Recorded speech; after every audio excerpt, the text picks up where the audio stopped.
Hi, I'm Alan Watt, and some of you have heard me on radio broadcasts going back to '98 on the Sweet Liberty broadcasts and shortwave radio. Jackie Petrou was the host, and we still do the occasional Wednesday night on the internet only this time. And we have been for the last year or so. On these programs, we've discussed the histories of mind control, basically. We've gone through the histories of ancient religions, how they started up with civilizations, the meaning of civilization, the money system, which is part and parcel with religion in this system called civilization, the techniques to control the peoples, which haven't really changed that much. The same techniques are used, only on a much larger scale. And plus, they have children in school to start the indoctrination process early, and to giving them a type of version of reality, which generally they will never question their whole life long. They accept the world as it's being presented to them.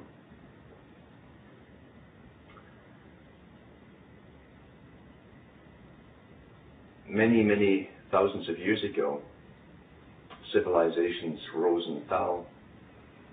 And really by civilization, we're talking about the creation of artificial systems. Money, of course, is an unnatural thing to use for barter. It's of no use in itself. It's supposedly a tool. That's how it's pushed over through economics. It's a tool which helps barter. It helps barter, you see, by introducing a third party.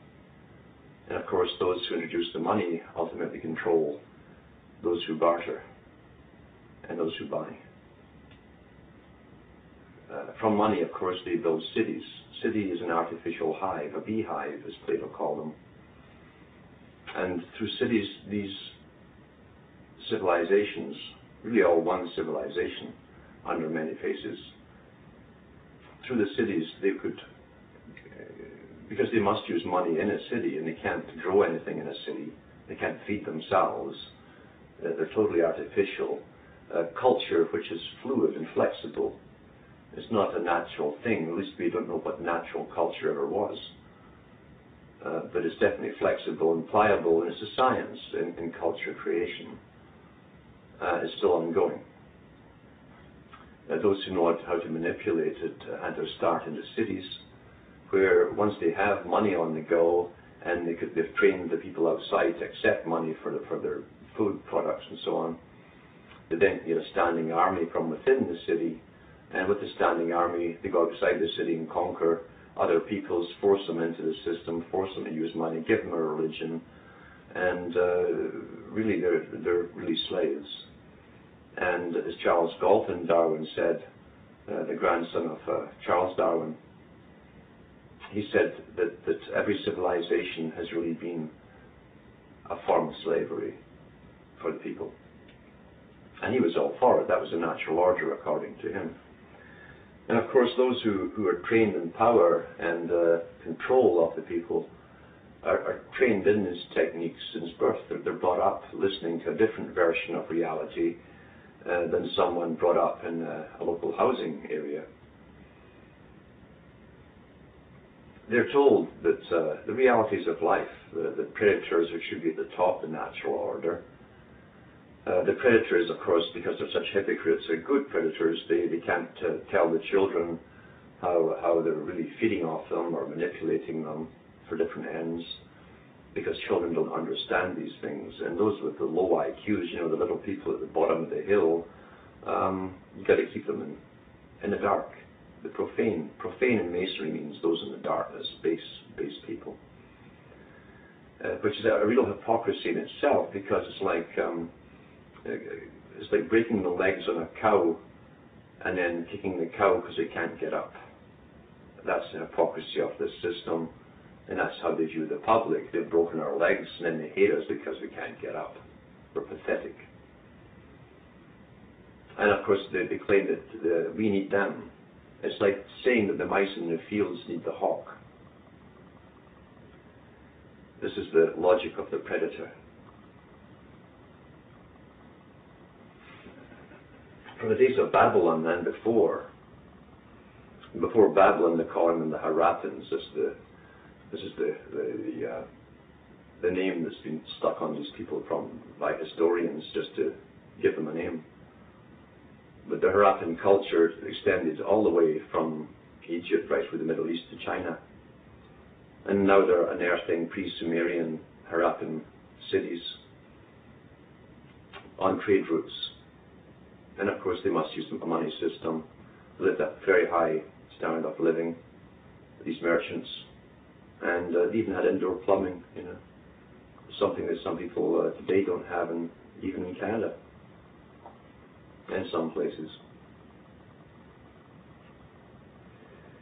If we go into the Minoan cultures, we'll find the Minoans in the Aegean Sea controlled all the trade routes. They controlled all the merchandising on the sea, land, and everything. And they also had indoor plumbing and central heating even, and hot water for bathing in, and showers even. And they lived an extremely beautiful lifestyle. They had painted frescoes in every room and hand painted, and that was supposed to be a wonderful existence for this high ancient elite, who obviously didn't create the culture themselves or the system. They had got it from a previous civilization in turn. And so we come to this impasse where we're looking at people down through the ages who are intergenerational and who pass this system on to the next. And now, of course, that does seem to be what really is all about, because dynasties in power never give up power. When they do move, because it's their turn to lose in warfare, because they have turns, you see. War is to create change and to make profit, not for what the public think it's for. So sometimes the ones who decide, well, we'll lose this time, they will actually move to generally their enemy's camp, which is their friends, and share the loot and bring up their children and slap the name of the country on them, and they don't care what they call the country. The elite never ever get massacred or wiped out with their wealth. They just move. They move all down through the ages. They bring on catastrophes to an empire when they've used that empire up, and they've already created another one to move into. Then they flatten the old one and move on. And this has been the system for thousands and thousands of years at least. The trick of Darwin was to make you think we just evolved in 200,000 BC, and before that he even said 10,000 BC, which is rubbish.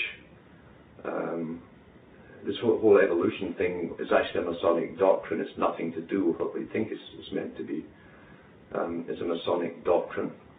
So Darwin just was pulled out the hat by the Royal Society, which was a Masonic scientific establishment chartered by the British Crown to exist. And he basically gave the origin of species, etc., to justify the right of certain types to rule. And he wasn't talking about other animals over animals, he was talking about themselves over us. So evolution is a caste system. It's to verify a caste system, to reinforce it. And of course, it's worked very well up until now.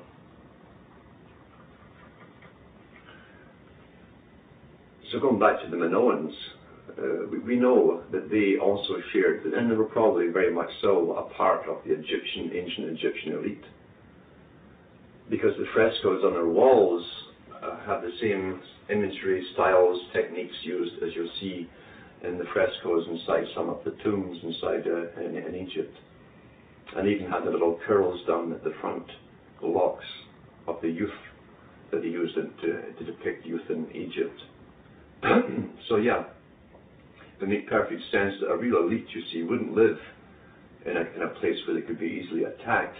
They would have a front, an empire or a city, and come in and out of it certainly, but they would always have somewhere safe, such as the middle of the Aegean Sea. And we know, for instance, that in a circle in the Aegean Sea of little islands which are left after a volcano goes down, that they had that huge island there at one time, and islands like Terra are the remains of them. When the center of the volcano sinks into the oceans, little fringe ones remain and become separate little islands, and that's where we get much of the Minoan history from. Interestingly, the Minoans used a double-headed axe in their religious ceremonies, the symbol of the fasciae, which has come down through the ages. So we're looking at something that the Catholic Church used afterwards, thousands of years later, because the Minoans were around at 5,000–6,000 BC. And here's the same symbology used by the Roman Catholic Church, who simply inherited their culture from the Greeks who moved into Rome. That's the elite, that is, of course, and brought all this symbology with them. The Greeks got it from the Minoans. So this is an endless stream of symbology down through the ages, a language, you might say, which they understand very well, and which some very high Masons understand, and which some people who are natural adepts can figure out themselves, but there's not very few of them. But the Catholic Church used this Minoan fasciae of the axe with a bundle of rods round it, meaning strength was in numbers.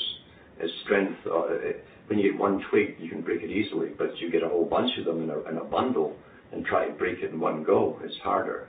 And so the nobility, the ruling elite must stick together at all costs, you see.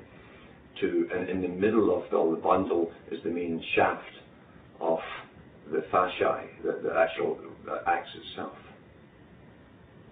So this is also in the Senate, on the Congressional Hall in the U.S., where Mr. Bush now gives his speeches, and every other one before him has. On either side, you'll see the fasciae. They're the symbols of the fasciae, the system of an elite, encircling the center shaft, and they're all tied together. They're bound together by oaths, you see, in blood and money and so on, and their own secret religion. So yeah, we're tracing a system going back, way back into the mists of time. Civilization to the elite is that which is abnormal. They create the abnormal. They are the deviants, so they create the abnormal. Nothing normal can come out of deviancy. That makes sense. So you got an artificial system which conned. The word con, can, king, all comes from the same root of priest. They conned people to use money. And then, of course, they could create their cities, hire people for a standing army. You can't keep a bunch of guys together to go and conquer anybody if you don't have some means of keeping them there, some kind of reward. And they'll just go home eventually, get bored and fed up. So money was always the key to this civilization, this building process, building of cities, empires, society itself. And Freemasons like Albert Pike and Mackay and a whole bunch of other ones are always extolling their own virtues of being able to build society, build culture. And just like the Middle Ages, where they built their cathedrals and their big huge churches and so on, they'd often build them either next to or on top of existing ones. And so as they're building a new one, they're demolishing the old age. The system is buried and demolished as they're building up the new. So we have an elite who've used war, money, cities, culture creation, religion, and all the things that come into the culture, festivals. Generally it's based on lunar and solar and stellar mythologies to keep the people in check, keep them happy, dumb down, stupid, and obedient. More than anything else, is obedience is so important. And of course the sun god was one of the greatest ones that used down through the ages up until the present day. It's a reincarnated sun god, you see. It's the same old thing rehashed over and over. Where the invisible God, the grand architect of the universe, as the Masons call him, always chooses a son to his own son to push life into the world, because they claim that without it we the profane are dead, you see. And in a sense they're right there, because if you don't know reality you are dead. Because living as a human means you're a sentient, aware, fully conscious being. So you'll find in all religions they'll have the same terminology, and you find it in Christianity too, where Jesus says to the guy, "Let the dead bury their dead." And ministers don't dwell on that because they can't really fathom it out. How can those who are walking around bury the dead? It's because the life, it doesn't mean you're animated. Which is the big con today. Everybody's rushing around in their cars as fast as they can go. And they think they're living because they keep moving. And they don't do shopping lists anymore. They've got to just keep moving and have noise blaring all the time and music playing or something to see, because they're scared to think. And those who will not think for themselves are classified as the dead in all ages. George Orwell used that even in his 1984 book, where Winston and his girlfriend are caught by the thought police before being taken to the Ministry of Love for torture. And that's what he says when they're first caught: "We are the dead. We are the dead." This little Masonic giveaway, meaning if they'd been really alive, they would never have been caught like this. And of course there are many, many degrees of waking up from the dead. And in Freemasonry they have a substitute, a bunch of rungs on a ladder called degrees for the idiots who join it at the bottom, to get up, thinking that one day they're going to hit the big magic number and they're going to be a full-fledged high chutzpah, you see. And they get virtue, right? They're taught virtue. All these drunkards and guys who've done everything everybody else has done suddenly have virtue, and they think, "Oh my goodness, I'm a 32nd degree Mason of the Scottish Rite, and I am illumined, and I got virtue. I got virtue."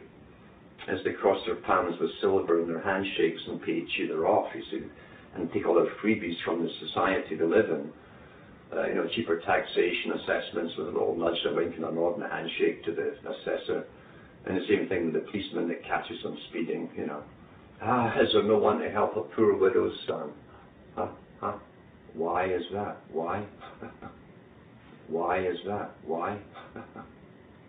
So you get all this rubbish, you see, and these guys are just bottom feeders. They're low-end predators, because who else would join a society with secrets, as they call themselves, without knowing what it's all about? All they know is that the Masons make sure that everyone's always known. If you join us, you get up the ladder in life. You get little special favors. So this is the rubbish, you see, that goes into Freemasonry. The low-level bottom feeders, because they want all the little freebies, and it doesn't matter to them if their neighbour, who's a profane one now, this guy who's exactly the same as them, is now profane, if he gets a bigger tax assessment and he has to pay his speeding charges and so on. It doesn't matter to him that this guy's suffering while he's not. That's the Masonic creed. It's to scratch my back and I'll scratch yours. Dogma, you see. But of course it doesn't stop there, because a circle is 360 degrees. And these little prunes don't go up terribly high, especially first-generation Masons, because there's also a breeding program involved. And we can trace this back down again, way back to Sumer and so on, of intergenerational breeding and selective breeding. So don't let Darwin think that he came up with this idea himself. In fact, you'll find, if you dig into history, his grandfather had all written a book about it long before he did. It was the Masonic dogma he was preaching, the right to rule by an elite, you see, a superior intellectual elite, who are not afraid to use aggression and kill if need be. Always for your own sake, you understand. That's a good predatory excuse. Somehow they can rationalize that. But then we are the children, and what do we know? You can't steer the children by telling them the truth. And in a sense, at the stage we're at today, that is true. In a sense, it's very true. The children don't want to hear it. So you got an endless seam of merchandising, money lending, interest gathering, priesthoods going down through the thousands and thousands of years, and intergenerational families who are taught a different reality than the ones at the bottom. They go to the little red schoolhouses. In Britain, it's little red brick schoolhouses, as the elite refer to them. Of course, their universities are also granite stone, where the honorary muck can go to the red bricked universities. Margaret Thatcher, back in the early 80s, came under fire, in a sense, if that's possible, for subsidizing private schooling for the wealthy, using tax money to subsidize the wealthy. And she rationalized it by telling the truth, as they very often do. And she said, well, she says, this is where your future leaders are coming from, your future industrial leaders, political leaders, economists, and so on. They come from these schools, and this is where they meet each other. They'll grow up in life knowing each other and all be in the right positions. And she was telling the truth. So there's nothing strange about that. They do tell the truth very often. It's the public who, when they hear it, they say, I know I heard that, but they can't really mean what they say. So the public were trained this way, you see. You'd be trained, abused, to love the abuser. The public can't quite fathom this, and so they make excuses for them. Well, I guess she had a bad day to say what she said. Or well, the problem is that she's got on her plate. I don't blame her. You see, this is the rationale. So, an intergenerational elite with many priesthoods. I mean, Sumer had so many priesthoods dealing with the legal system and even real estate and subdivisions of real estate and wills, death duties and taxes and so on. Everything that bureaucracies do today. Simply change their clothing, they wear suits and ties today, or white coats like scientists. So the system's going down through the ages, always taking themselves to another place and destroying that which they left behind them. Yet leaving it in such a way, leaving some low-level controllers there to make sure it's standardized. That way, when they get a bigger empire over here, they can then lump this back into it again, the old one. So they create bigger and bigger empires. And this is part of the great work, as they call it, that they claim began in 4,500 BC, that the big idea, as Mr. George Bush Sr. called it, the big idea, the BB, to be or not to be, says Shakespeare, for those who know. So on they go down through the ages until they see their target in sight. And he told us, it'd be the age, you see, of Aquarius. There's many reasons for Aquarius being Aquarius, but it's got it even in the New Testament, because Jesus was a sign of Pisces, the fish, fisherman of men. The first guys he recruits were fishermen. The philosopher king of Pythagoras type of thing. And the early Christians used the fish symbol wherever they went as a sign of Christianity before they used the cross. And in fact, the cross was used for the inner sect, because it's always an exoteric for the public and a real meaning for the initiates. So the cross was always used as a symbol of the sun, but the fish, of course, was for the public, for the profane. So Aquarius has ruled for over 2,000 odd years, and now we're going into Aquarius. So in the New Testament, they have Jesus saying, go into town and you see a guy carrying a pitcher of water, which is Aquarius, of course, and you borrow his coat. And so they managed to even write it in there, you see, to give you the clue that this would be the time for the next coming, you see, of man, in the new type. The age in Aquarius of peace and understanding. Well, peace is not peace as you know it. Peace comes when there's absence of consciousness and opposition to this agenda. That's what they mean by peace. And peace comes when there's not enough of you to cause a trouble, and those that are left don't have a functioning brain to use. That's peace. And hence the rush towards chips and chipping the brain and implants and stuff like that, and a totally controlled society. They want peace. They don't want to give us all this media nonsense, this constant propaganda to keep us running in circles and chewing the grass like good little sheep. And it's also, it takes away from the profits, because they want pure profit, you see. They want 100% profit from us. And they've got to allow us to entertain ourselves, to keep us obedient and grazing, and sports and circuses and all that kind of thing, you see, and buying toys, junk from China, as rewards, little Pavlovian rewards at the end of the month, That's all taken from their ultimate profit. And that upsets them because it's not efficient enough. And the system that's coming into being is to be run on complete, utter efficiency, where a person will not be born unless they have a work for you to do. Unless you can sell your body parts as a fetus, mind you, as long as they get some profit from it, from an investment. And we're going to done through a horror show done through the ages of watching people being oppressed, doing what they do naturally, which is to resist. So you have force, and for every force there's an equal and opposite reaction. And then, of course, then they control the conflict to bring out the conclusion, the synthesis of it all. And before you know it, we've just moved into where they want us to go. It's when we are the sheep, they are the good shepherds. Good shepherds pat the sheep, they know them by name. The sheep come up to them and like them, because sheep don't know what they're there for. They think they're there to be happy. Huh? They don't know. They don't even ask the question, why does this shepherd spend so much time taking care of us and talking to us? And it's because the sheep don't know what they're there for. They don't know their function is to feed the shepherd, make a profit, and so take the wool and fleece them. You see? That's a good shepherd. A bad shepherd sharpens his knives in front of the sheep and slaughters one. The rest of them are terrified. They run off when they see him.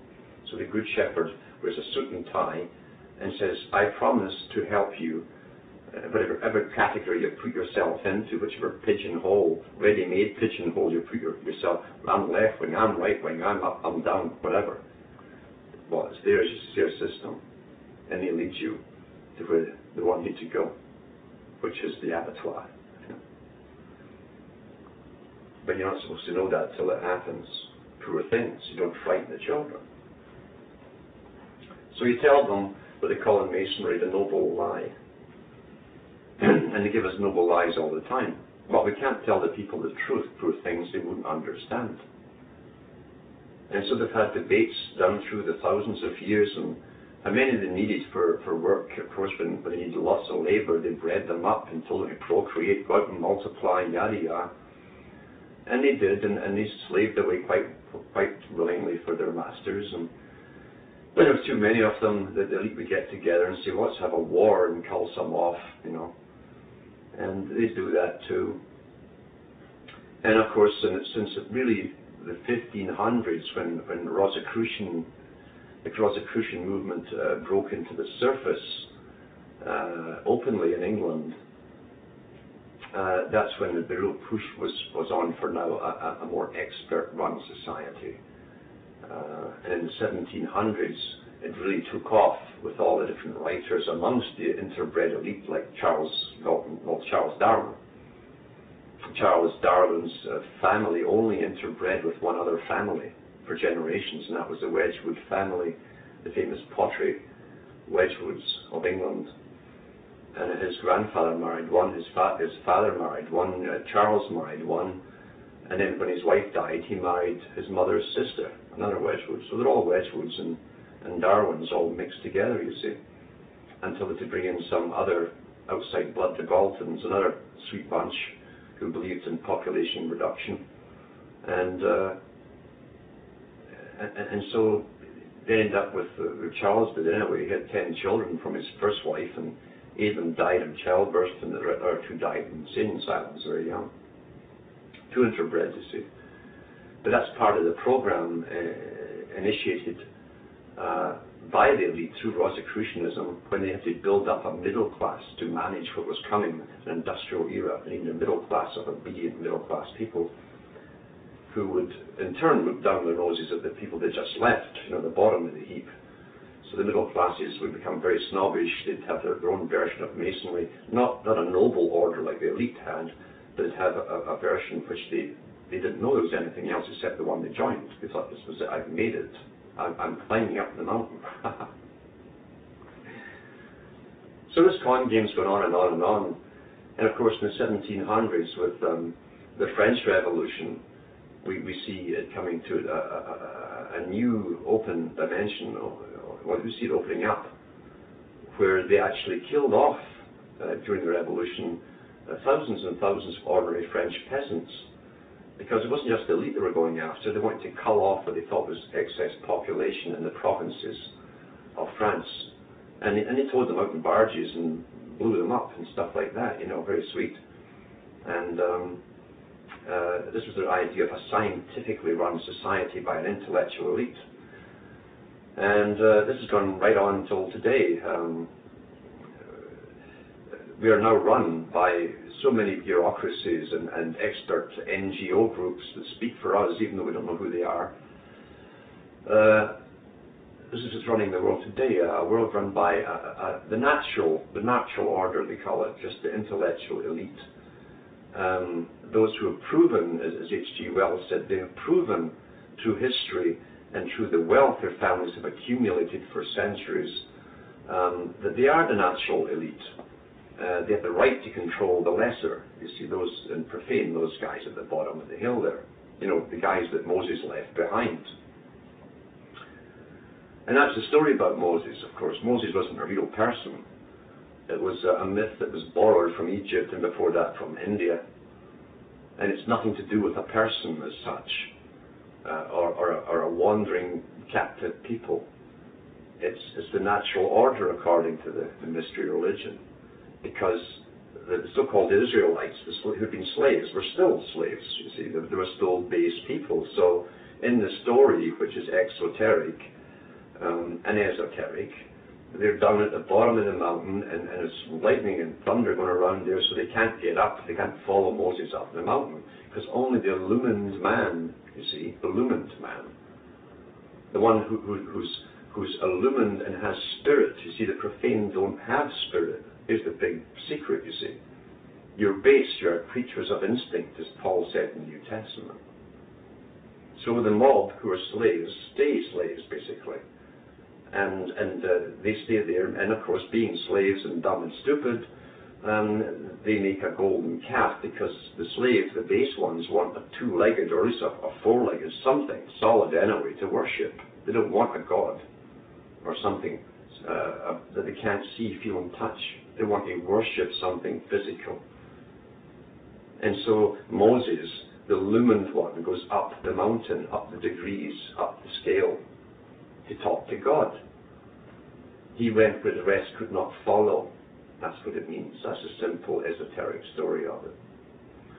And Moses, of course, in Egyptian means child.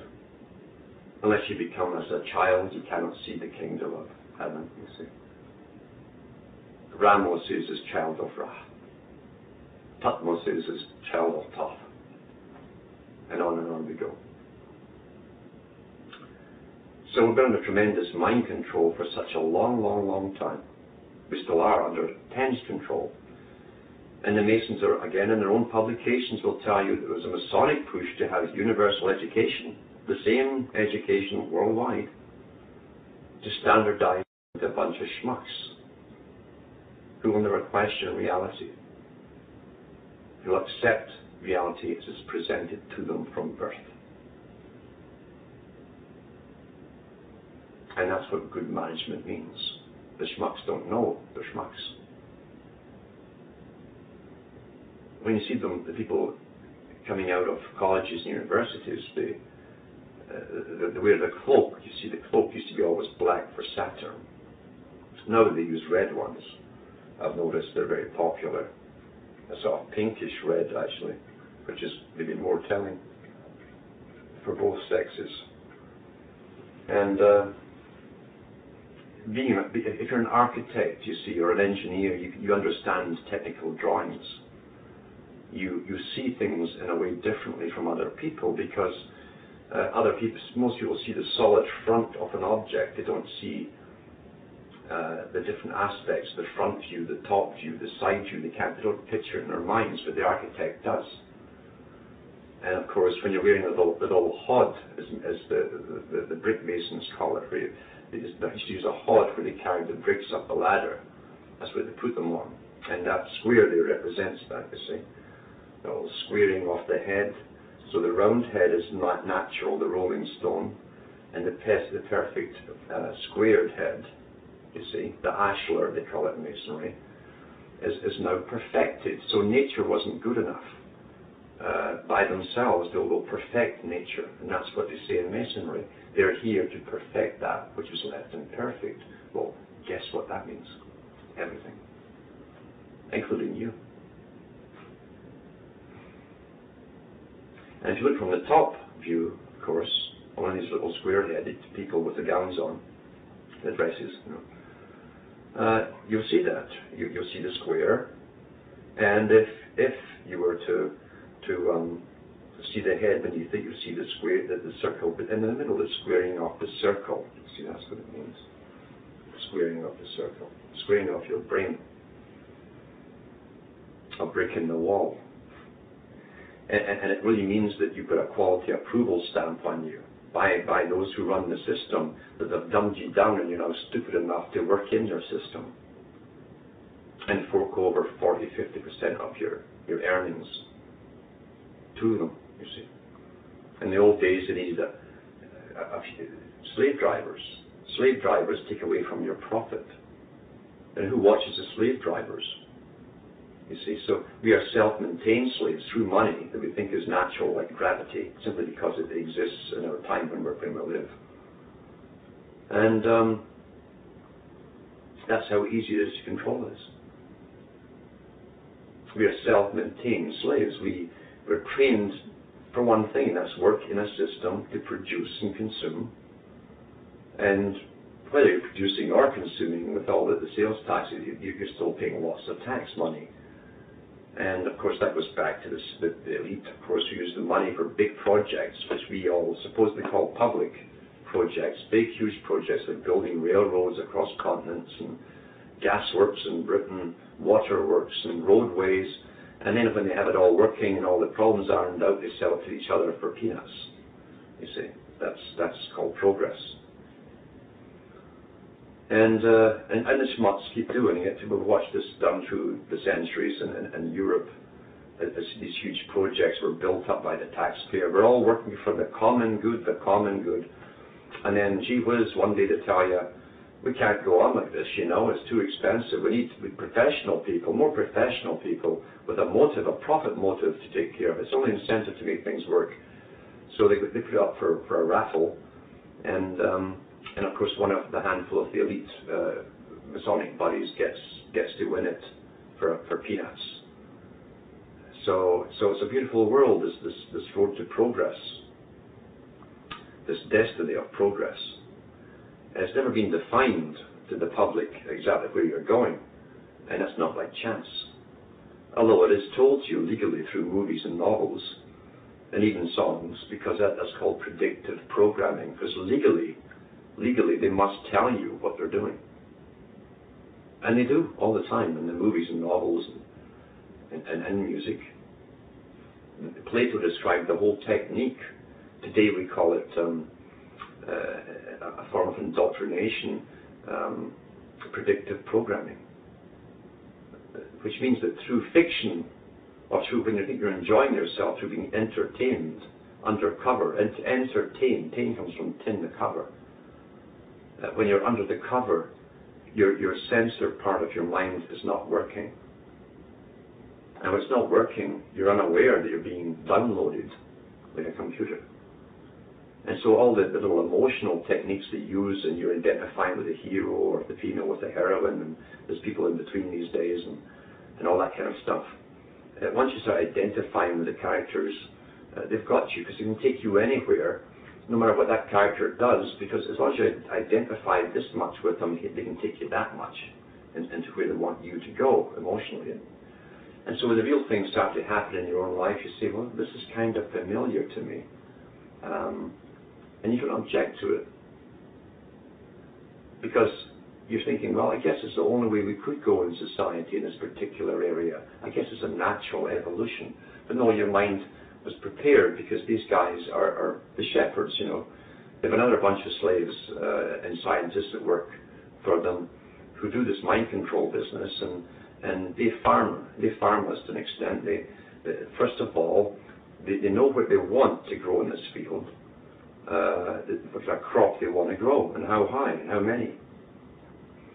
And they first prepare the land, you know. They cut the brush, they plow it, they harrow it, they do all the necessary groundwork, and then they sow the seed and watch it grow, you see, and cultivate it. Well, that's what they do with your mind in preparation for every event that will happen in your life, every major event in your life. You've seen it all through movies, especially in this day and age, and in the last century it was primarily, well, in the 20th century, it was primarily novels and stage plays and music halls, etc. But today it's in everybody's TV, the one-eyed set, the Eye of Lucifer, or Ra, you know, the Tel Levi Zion. And they program it right into you through entertainment, and then you see it happening in real life, and you think, well, I guess that's okay, it's sort of natural, isn't it? And you don't think any more beyond that. Where did that idea come from in the first place? It's marketed to you through entertainment. And that's the prime reason for entertainment, is not for you to sit and have music while you chew the grass like good little sheep. It's to program you. And that's why you have to have big bucks to get in to the entertainment industry. Big bucks. And you must be qualified to be a very high degree Mason who knows the score, as they say. Because they can't let any Joe Blow come in. Plato said that thousands of years ago. Culture is created from the top and put down to the people. We're taught it comes from the grassroots, you see, and just sort of withers or blossoms, or like weeds it grows, and it doesn't, because they can't allow anything to come from the grassroots. Because it's not in their plan. You can never tell the unforetold consequences the most simplest, seemingly innocent thing could possibly do, the rippling effects, and what it would affect, and so on. So everything comes from the top down in this culture creation business. And it's always been that way in civilization. What normalcy was, we haven't a clue. Prior to the incoming of these characters with their system, their ancient system of money, chronology, priesthoods, and merchandising and rulerships. Ruler, of course, comes from the ruler that you use in school, a ruler. Everything is Masonic terminology. Cain is the same thing too. He's a priest, he's also a builder. Cain was the first artificer, the first scientist who made things with metals and so on, weaponry. And you have a ruler. A cane is also a ruler. They used to use the canes, the bulrushes, to make rulers in ancient Middle East. So they're rulers, and they measure us, you say. And a good ruler weighs you in the balance, as I say. And if you're found wanting, he won't have you around, because he wants efficiency. And that's where we're going today, with pure efficiency. School to work. School to work. Now, when you listen to the elite talking, if you ever mix amongst them, you'll hear them discuss this kind of stuff quite freely. Oh, the people need us, the masses, the peasants, the profane, they need us. It's like saying that the mice in the field need that hawk. That's how they rationalize this nonsense. They can never look at themselves honestly because good psychopaths cannot. They run on ego, super ego. That's why they're psychopaths. And they get their way regardless of the consequences to anyone around them because they have no empathy for others. Now they can work together as long as they're working towards a common goal and they're all sharing the loot. But the time obviously comes when good psychopaths have to turn on each other, and it will eventually come one day, as the throne of the world comes into sight. And each one wants his name chiseled in stone, as they always do, these guys. A statue and his name chiseled in stone is the first king of the whole entire planet, and they're all chomping at the bit to get it. So the cooperation won't last forever. That doesn't help the masses, of course, because in the meantime, they are being called off. Population control councils were held by Britain under Thomas Malthus in the 1700s. And they discussed methods of culling off the excess people through disease or creating housing schemes, basically, on swamplands and unhealthy areas. The stuff that we did to the American Indians, in other words, put them in areas where they can't eat very well, and the climate isn't the best, and it's swampy, full of mosquitoes, whatever, and plagues break out, and they even had it worked out under Malthus that the poor houses that they created, where they threw you in when you were broke, you see, or you owed money for your rent, as most folk did, they rented in Britain, for instance, and Europe. And if you didn't have money, they'd throw you in a debtor's prison, which cost you money, by the way. That was added to what you owed. And then they kicked you out into the poorhouse, where you were forced to work till you died. And you didn't last long in the poorhouse. Most women and children lasted 6 months at the most. And this was called a more efficient way of disposing of the poor unfortunates, as we call them. This is the real history, which isn't hidden if you want to find it. It's not a nice drama, like a docudrama like TV or Anne of Green Gables.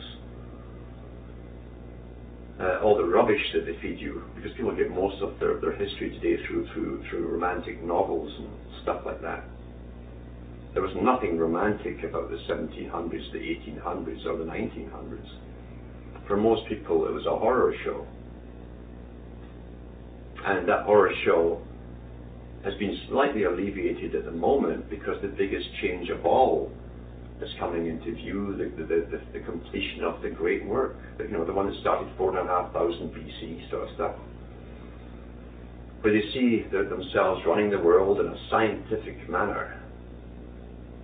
The natural order, where the stupid ones simply won't exist as they're too stupid, and there'll be no free thought or free opinion. And we see it all today with political correctness, all this kind of stuff being forced down our throats. It's actually being implemented, and unfortunately the people themselves are their own worst enemy. It's like the Matrix 1 movie, because they show you in the Matrix movie, since the elites themselves, they'll culturally gave you those movies, you're cheering on the guy you think's the good guy, but you've got it all mixed up. You see, this is themselves they're talking, the new man, Neo Anderson. Andra, from the Greek Andros, man, Neo. Anderson, the new son of man, the new Messiah, the Superman, all these superpowers. You see, that's where Superman comes from. It's the superpowers. That's the one that gets into the next stage. Those who can't do that will not be allowed into the next stage.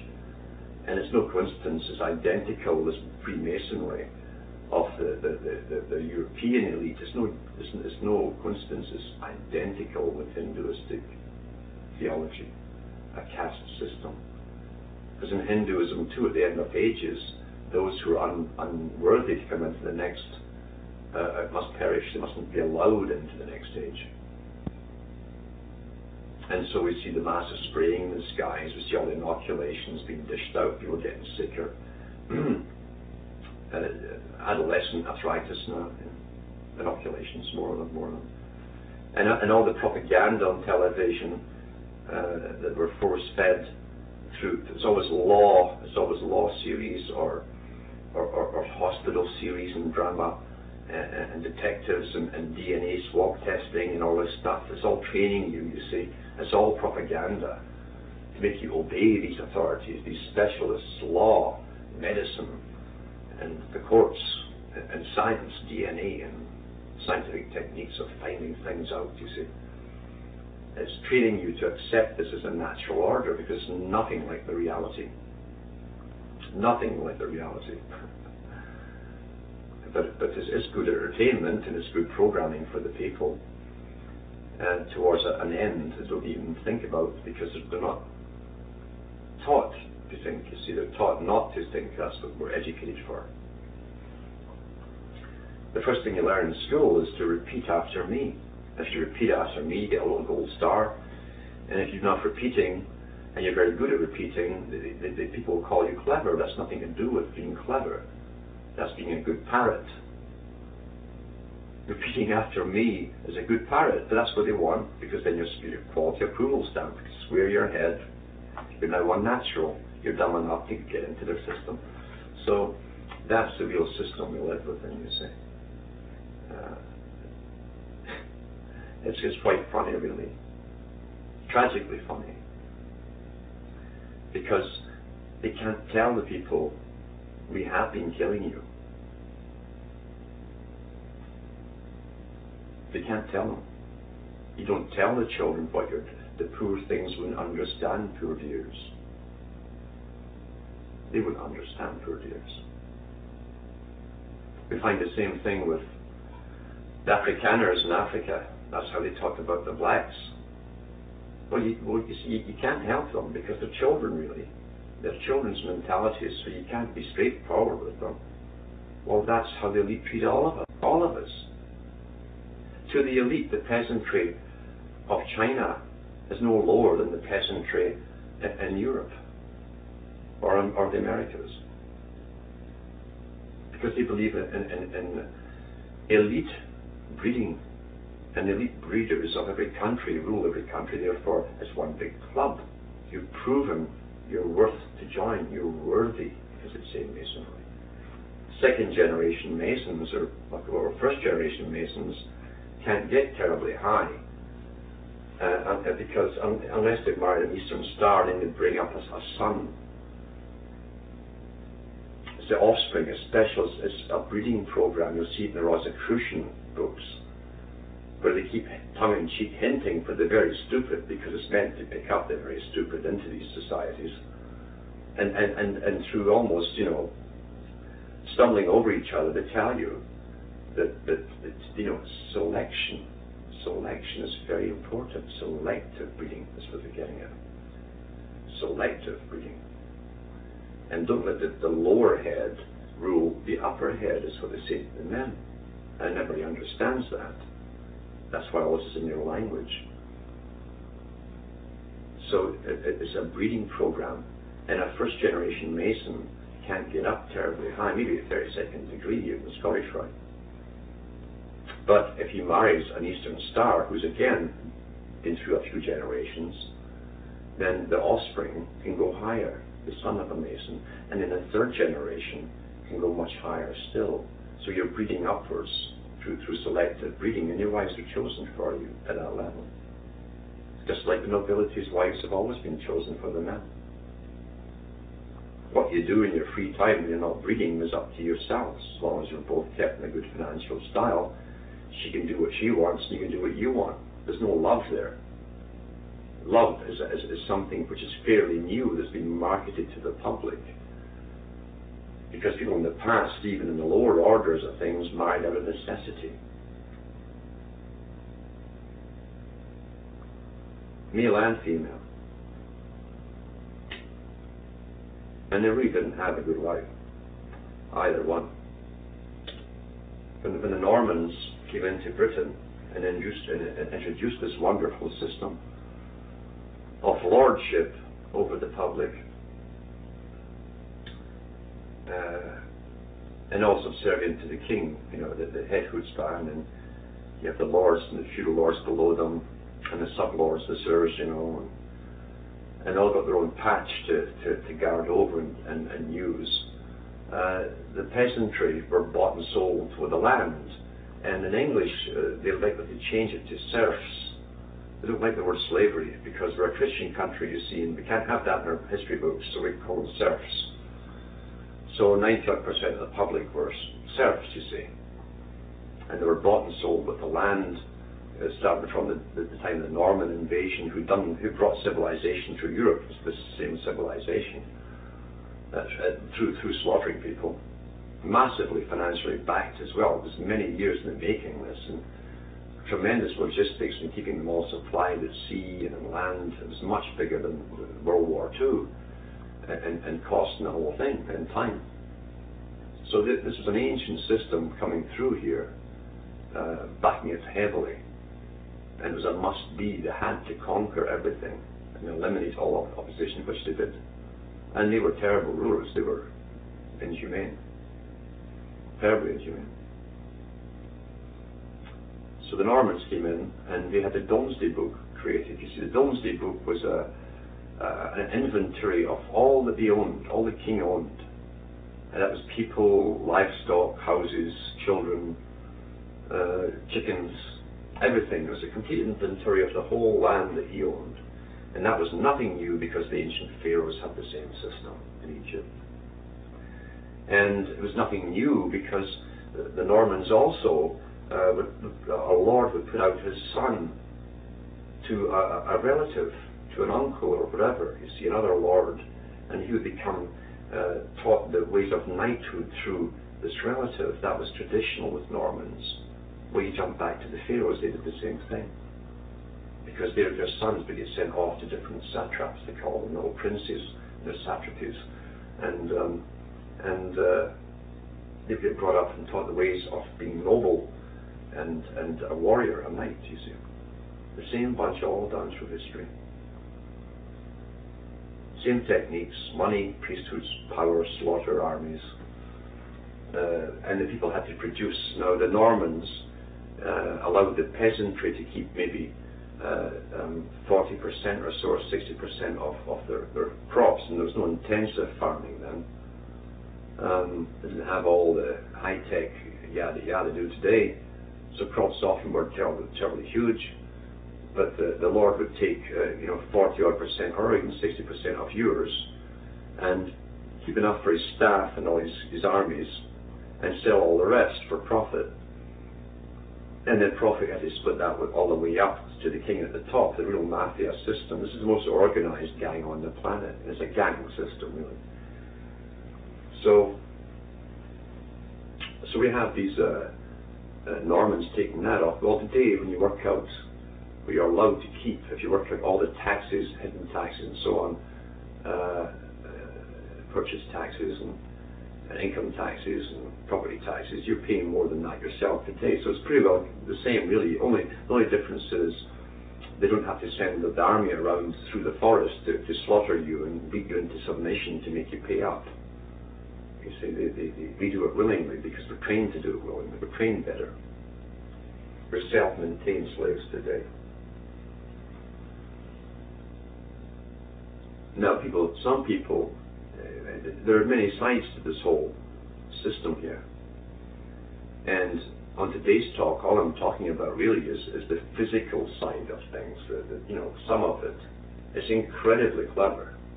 It's by using sciences which are not taught to the general public.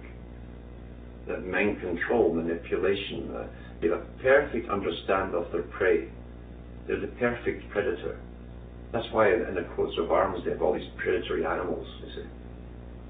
And Albert Pike, the Grand Master, the big pope of Scottish Freemasonry in the 1800s, said we make no apologies for nature. And then he was on to talk about the different animals that hunt. So in other words, they make no apologies for being top predators.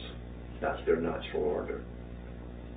At the bottom, of course, the schmucks at the bottom, they go into the Blue Lodge in 1, 2, 3 degrees and think, well, I've made it, and these guys are the little buffoons who walk around collecting charity money. That's the cover for the guys at the top. It's all about virtue. They've got sudden virtue. They want to help people now as they take all the freebies that they're given through the system. So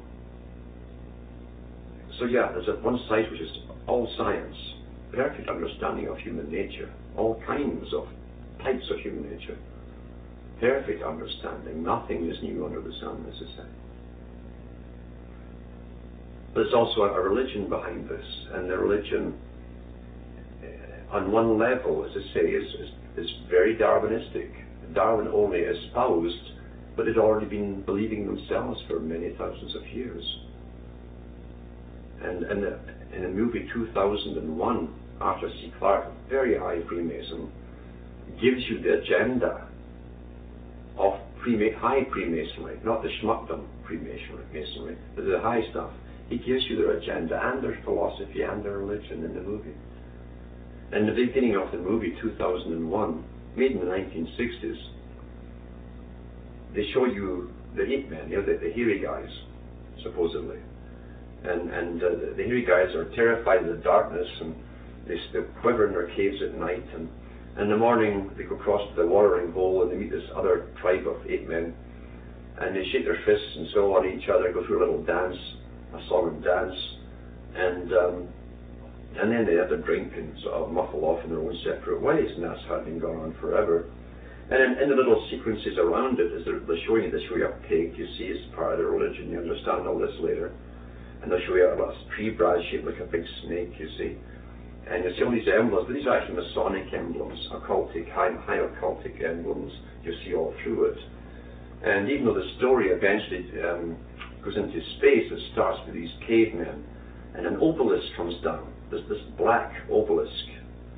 And in the book is more detailed, because the obelisk pulls each caveman out one by one and makes them jump around and stuff, and it's testing them out to see who's got the best smarts.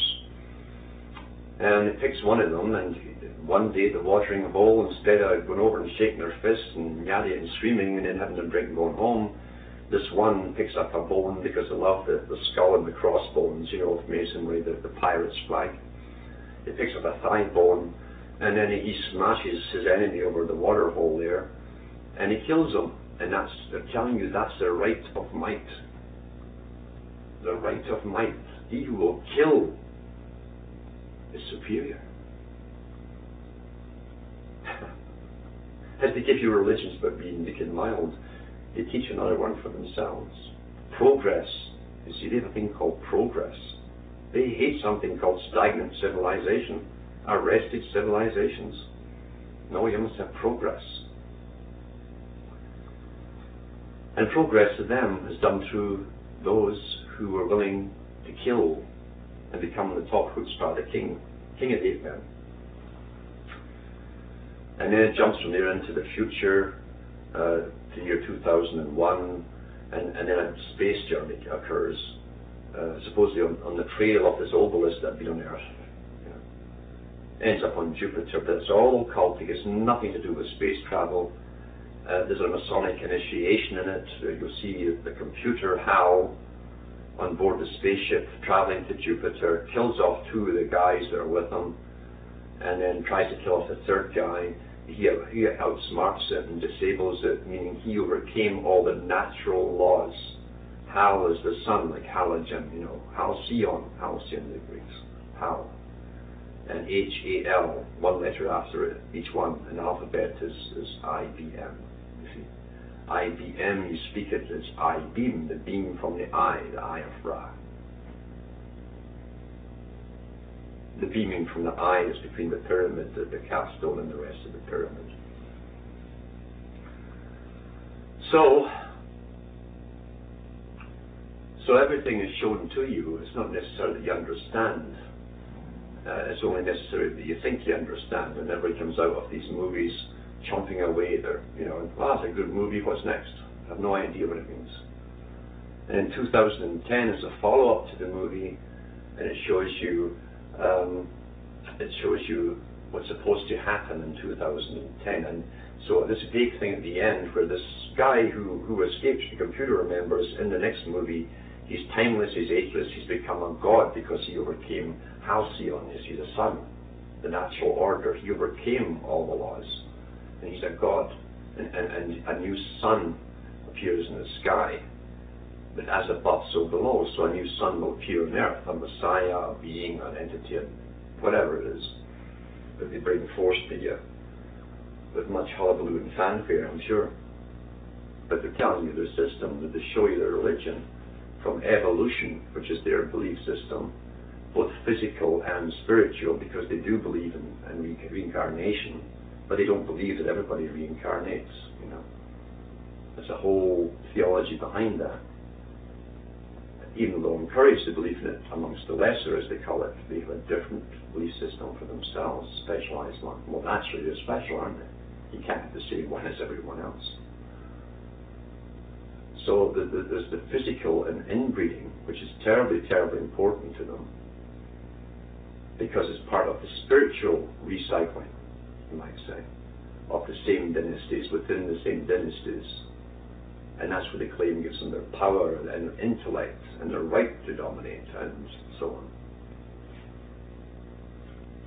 And they give us religions.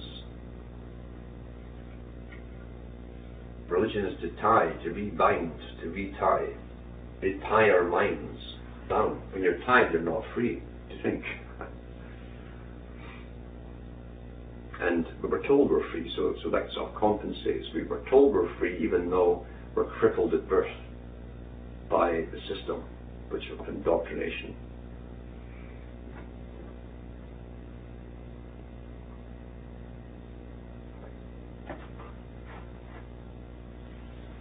And now they're getting to the stage where they're going to declare their world government, their scientific established elite, bureaucracy to run us all, you see. Masses of bureaucracy. Lenin talked about it because he was in on it. He was created by the same guys. They create all oppositions. You can't get progress unless you have opposition to fight, because that's how you stir up matter. You stir up the world. You can't have one law coming this way and going through unimpeded. Apart from having no fun in that, the fact is it will never succeed. You've got to get the public to go along with it, so you need oppositions. So they give you all the oppositions, you know. And out of that comes the way that they want you to go. The two sheepdog, you know, bark, bark, and the sheep go this way. One sheepdog and trying to do it, you see, they'll run in all directions. It's beautiful, really, isn't it? So they give us good shepherds down through the ages with his little shepherd crook to pull you. And they are crooks. That's where the word comes from. They are crooks at the top. And they're very proud of it.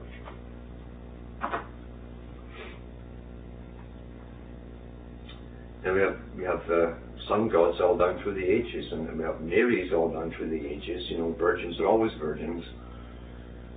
And of course, there's so many sun gods all down through the ages who come back and tell us the same stuff. And die on crosses. They always die on crosses because the sun crosses, you see, and at the meridian points and so on, and the sun is as highest as crossing. And we have the cross of the sun. And we've been conned mightily, we've fought each other over all this rubbish. We've been very predictable sheep indeed. Always learning but never knowing. Never knowing. Data is data. Doesn't mean it's truth or anything else. We're stuffed full of incredible data today. It doesn't mean it's true, or any of this is even necessary to know. The only person who could be natural today are maybe a few survivors in the Amazon who haven't been caught yet and handed a credit card and a cell phone. Because these so-called primitive societies, same with there was some left in Borneo and different places, had no need of psychiatry or medicine or just pharmaceutical agencies. Didn't know what high blood pressure was, or sugar diabetes, or therapy, or psychoanalysis, or didn't know who Freud was, didn't care, didn't need him, or Einstein or any of the rest of the rubbish. Because that's what they are, actually. They're rubbish. They're front men. chosen at a particular time to push a specific dogma. They didn't create the dogmas.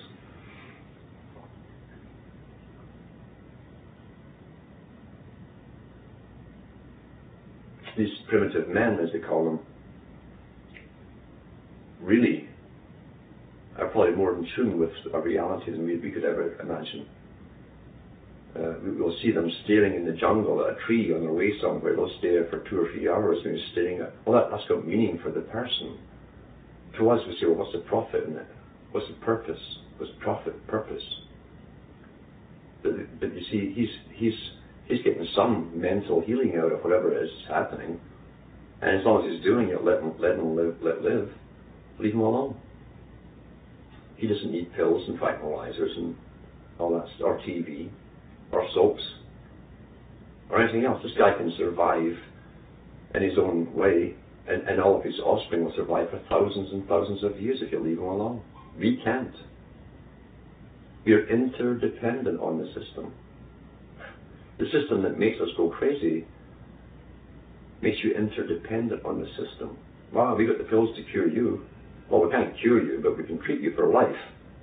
There's no profit in curing you, but geez, yeah, just live for quite a few more years and keep paying us. And we'll make you feel happy or sad or whatever you want. We'll give it to you. And that's what we're told is the meaning of life, being happy all the time. That's a new phenomena, this egocentric behavior. It didn't used to be taught that your purpose in life was to be happy all the time, like some sort of manic ecstasy. That's all you see now. It's marketed on every ad to you. If you're buying a toothbrush to an exercise machine, you get smiling people or grinning like baboons everywhere. No matter what they're doing, they're grinning and happy. Oh, they're happy. They just bought this, whatever it is. And that's what we're told, you see, is supposed to be, life is supposed to be happy. Be happy. You know, the song, that was a message, that's all it was in that dumb song. Don't worry, be happy. Don't worry, be happy. Life is supposed to be an experience of all emotions. And there's in-between emotions, neither happy nor sad. But you can't have that, you see. When you're neither excessively happy or sad, you might think. And if you think, that could be danger to those that rule you.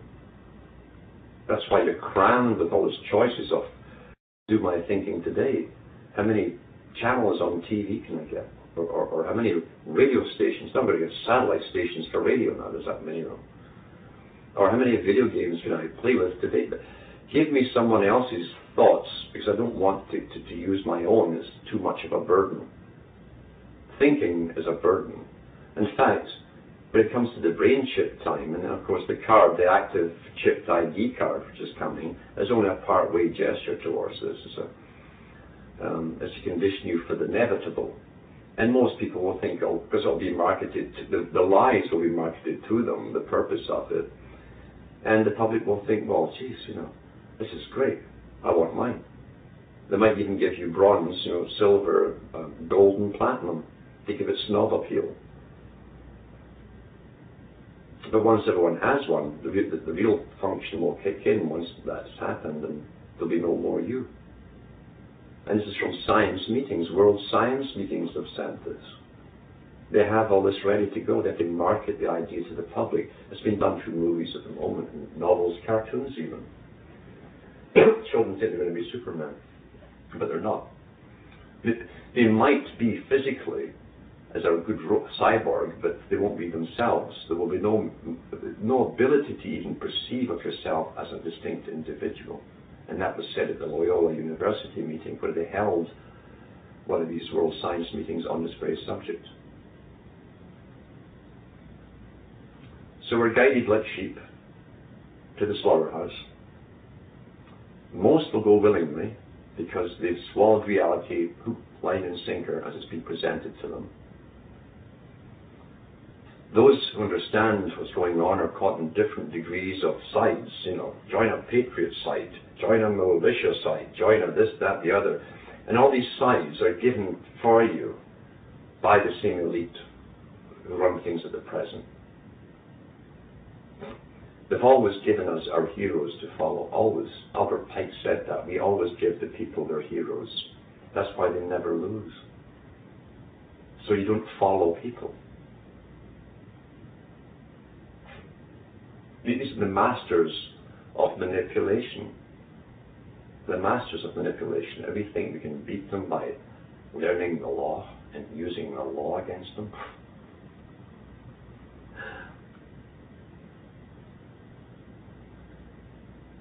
The only way you can beat this is starting with yourself. Because you have to know yourself and start to dominate yourself and think for yourself. Because we are up against an incredible evil. I hate even using the word because the whole English language is all Masonic and evil is just lived backwards. Everything's coded this way in the English language. So even the words were given as a computer language for the elite, so we can speak it into existence for them. But there are other languages too. We have more than just that. We have other senses that we can use. There's mental imagery, there's various symbols as well. They use symbols all the time to indoctrinate us.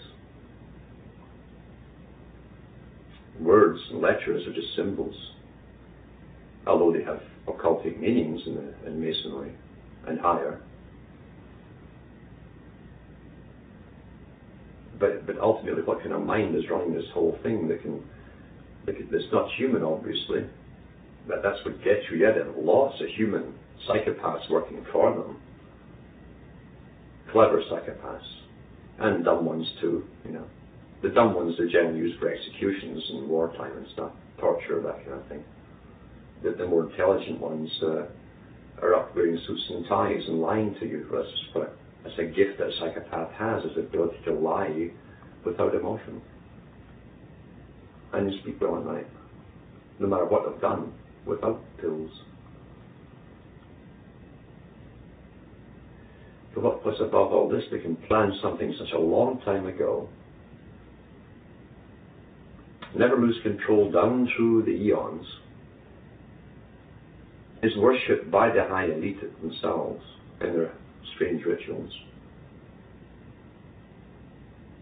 It runs all religions, even the ones that think they're opposing each other, and the subsections of the religions that think they're opposing each other. They gave all these ones to the people. What are we really up against here? And those who are willing to open Pandora's box will eventually come to this big question: Is there any white knight out there? Is there a cavalry only coming at the last minute?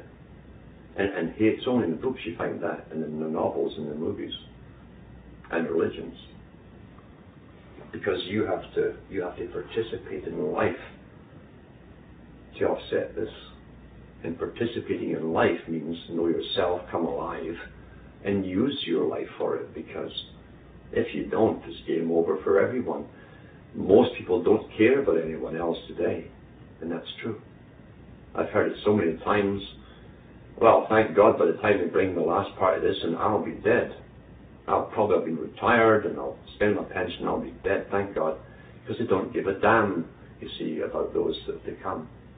Which also means they don't give a damn about all their own ancestors who came before them and suffered and enslaved and so on, so that they could exit with a pension, you know. There's no continuity between the past, the present, and the future. Egosyntonic behavior has been encouraged. And it's very possible brain damage has occurred as well, since Arthur Koestler, who worked at the United Nations and wrote a book called The Ghost in the Machine, and who worked on ways to lobotomize that part of the brain that gives you your self-awareness and your critical survival capabilities. He was working on ways to destroy that, chemically, bacteriologically, through viruses, whatever. There's different segments working for the UN on this, and he wrote about it all in his book. He was all for it, right to the end. But it was just a swell idea. And he said that the elite won't need, the peasants, basically, the masses won't need those instincts anymore, because the scientific elite will be making all their decisions for them. They'll be managed, well managed, you see. Whereas those who manage us must keep theirs because they must retain survival capabilities so they can steer planet Earth into the future. And that's what the wolves at the top talk about, of course. As they talk about us, mustn't know this kind of stuff. We're just children, they'll give us nightmares. Don't tell the children what we're doing. But the IQ level is dropping. It doesn't happen by, you're born with an IQ. When it starts dropping, something's happened to make that happen. What can do it? Bacterial warfare, biowarfare techniques, injections. They were discussing this back in the 1700s and 1800s, using inoculations to do it at big meetings in Europe. We'll find Jacques Cousteau talking about that, David Suzuki in Canada. Have to bring down the populations. Well, they don't just talk about it, they have a Department of Population Control at the United Nations. What do you think it means? A wish list that they sit and dream about? No, it means they will implement it, and they can't tell the children. They can't tell the children, hey, you're going to have a shorter life, you're going to come down with crippling diseases, and you'll die earlier. They can't tell you the truth. They don't tell the children the truth. It's scary.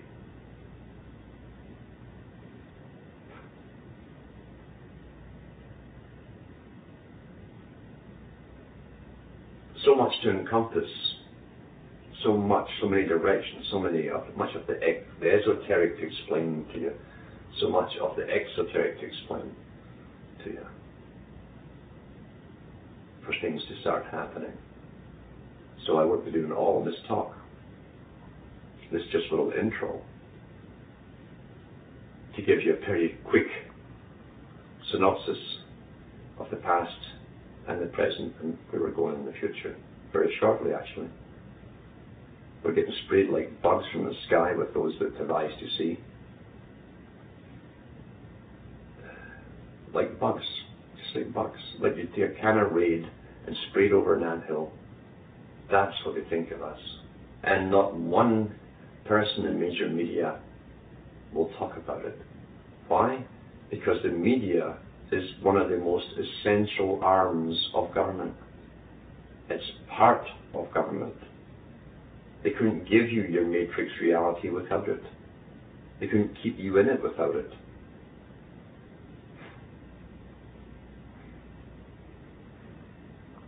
It's not all gloom and doom. It's not all gloom and doom at all. But before you can save others, you've got to save yourself. And to do that, you've got a lot of work to do. A lot of decisions to make. Most can't make those decisions. Most will say, hey, leave Pandora's box closed. It's scary in there. It could be dark. I might fall in. But there's always brave souls who will. And that's the ones who come alive. The dead will never make choices. The choices are made for them.